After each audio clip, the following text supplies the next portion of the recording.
Our first one is Ben Kuzma, Post Media. Good afternoon, Bruce. Belated happy Afternoon. birthday. Thank you. You don't look a day over 67. Good for you. To start, What can you tell us about Besser, Pedersen, and Dickinson, who were supposed to join you in Florida? Were they on the ice this morning, and are they good to go tomorrow?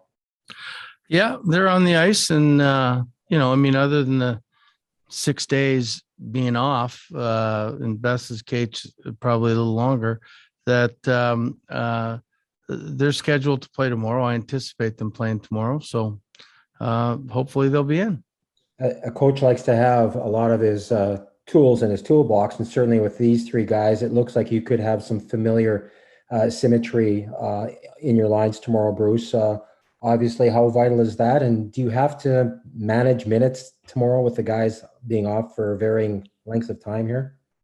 Well, I think it'll all depend on how the game is. You're always managing minutes depending on the score and the type of game that it's going. But we'll be cognizant of the fact that these guys haven't been on the ice for a while, and as far as some symmetry, we haven't had them for a while, so we've been, we've gone all that last trip, the Anaheim, LA, Seattle trip without Brock, and then I think Dickey didn't play the last game, and we haven't had PD all week, so it's the lines have been switched around a bit, but they'll all adjust. They always have, so I assume they will again. I don't know if you have any other questions, but I'm not seeing any of their hands raised here. Yep, go ahead. Hey, Bruce, I just want to talk a little bit about the opposition tomorrow night.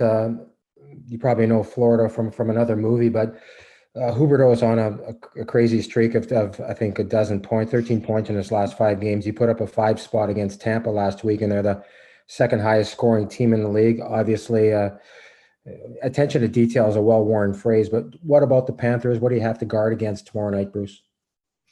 Well, they can throw 4 lines at you that can all score, and they have superstars, and the line of Barkov and Huberdeau and Duclair, they can all fly, and their defense are jumping up with the play. If you look at the number of points some of these defensemen have had, it's crazy, and you just got to be leery that we can't get into a track meet with these guys. They want the track meet. They want to trade chance for chance, and that's hopefully not the way that we're going to play or the way we anticipate playing anyway.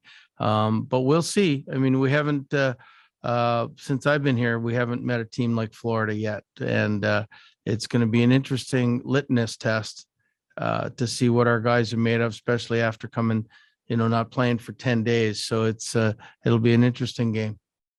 We do have one more question now from Jay Janower, Global BC. Bruce, good afternoon. I'm wondering, have the guys told you how they feel when they come back from their latest bout with COVID in terms of conditioning?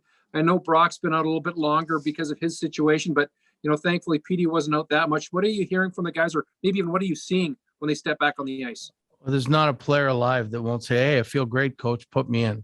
So you got to look at it and from your perspective and say that you've been off for 7 days. They're not obviously going to be as game ready as if they were playing and practicing every day. So it doesn't really matter what they say. That's going to be the eye test. But these guys, all 3 of them, worked really hard today, and I think they'll be ready for tomorrow mentally.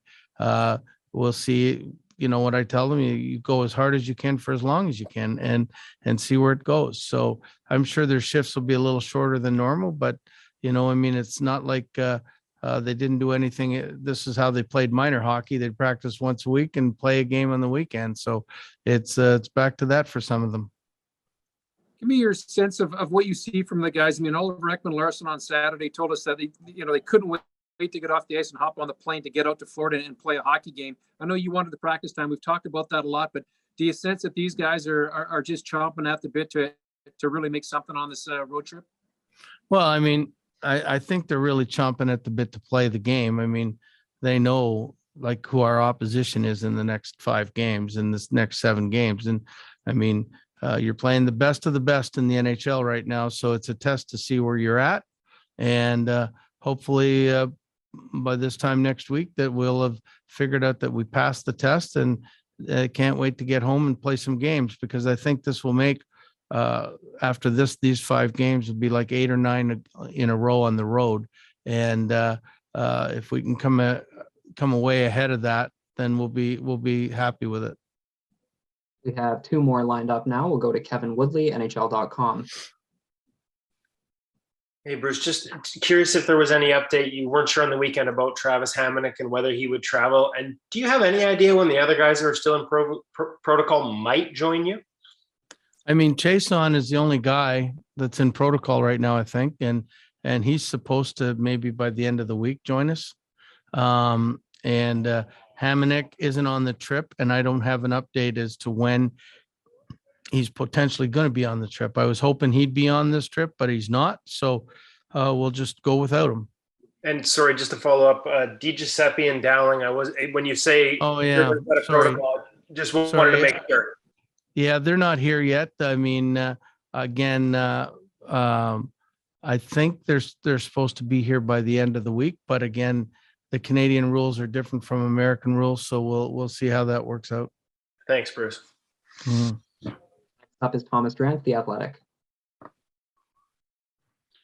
Bruce, you talked about this being a stretch against the best of the best, and really for a long time, this trip has been sort of circled as a key kind of proving ground for this club. I know Jim Rutherford even mentioned it in his introductory press conference.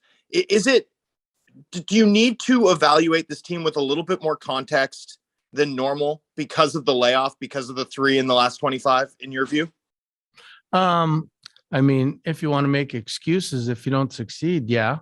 But I mean, it's no. We are putting on the value that we're playing a game against these guys, and it doesn't matter if we had a week or 2 weeks or 5 weeks off. We've got to be ready. That's what hard practices were for, is to be ready. Now, it's not the same as games, and it's not like you're playing against your friends. You're playing against guys that want to beat you. So but it's still a test of us against them, and we'll see where we stand at the end of this week. Thanks, Bruce. Yep. And we'll take one last question from Rob Simpson, Vancouver Hockey Now. Hey, Gabby, just one on the practice today. Was it a little more generic since you're just a game away from playing an actual hockey game? What were you trying to accomplish and, get the legs going for the guys back? Normally, you'd think it'd be a little generic, but I mean, we had new line combinations and we worked on the power play a lot. And the fact that we were in a plane for 8 hours yesterday sort of meant we really had to get our skating legs back, because it was a tough trip.